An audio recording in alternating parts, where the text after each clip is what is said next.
Hello viewers, welcome to my another video. তো বন্ধুরা, আগের ভিডিওতে তোমরা দেখেছিলে স্যারের ব্যাচ থেকে আমরা পিকনিকে গেছিলাম। এটা হচ্ছে সেই পিকনিক ভিডিও সেকেন্ড পার্ট। তোমরা ওই ভিডিওটাই দেখেছিলে, বিভিন্ন সব গেমস খেলা হচ্ছিল। তো এবার আমাদের তরফ থেকে গেছিল সায়ন্তনী। ও আমাদের একটা গানের লাইন বোঝানোর চেষ্টা করছিল। তো এখানে দেখো, এই রাউন্ডে আমরা থার্ড সেম থেকে ফার্স্ট হয়েছিলাম। তার জন্য আমাদের একটা ট্রফিও দেওয়া হয়েছিল। আর যে কটা গেমস এখানে অ্যারেঞ্জ করা হয়েছিল সব কটার জন্য বিভিন্ন সব প্রাইজ রাখা হয়েছিল। আগের ভিডিওতে তোমাদের পিকনিক স্পটটা দেখানো হয়েছিল না, তো এটাই ছিল আমাদের পিকনিক স্পট। তারপর চলে হেডফোন রাউন্ড। এখানে কানে গান বাজবে আর সামনে একজন কিছু ওয়ার্ড বলবে, তো সেটাই তোমাকে গেস করতে হবে। দেন আমরা সবাই বসে পড়ি খেতে। আর এখানে দেখো, আমরা 6 জন একই টেবিলে বসেছিলাম।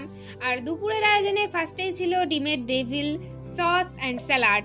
তারপর ছিল ফ্রাইড রাইস অ্যান্ড চিকেন কষা। আর এদিকে দেখো বসেছিল একদল হাঙরের বাচ্চা। তো যাই হোক, তারপর লাস্টে ছিল চাটনি, মিষ্টি, পাঁপড়। খাওয়া দাওয়ার পর আমরা জায়গাটাকে একটু ঘুরে ঘুরে দেখছিলাম।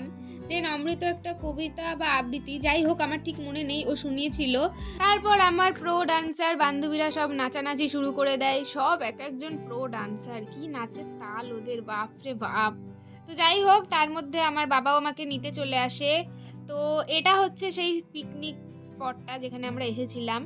তো আজকের ভিডিওটা এইটুকুই। দেখা হচ্ছে নেক্সট কোনো ভিডিওতে। ভিডিওটা ভালো লাগলে লাইক কমেন্ট করো। Bye bye.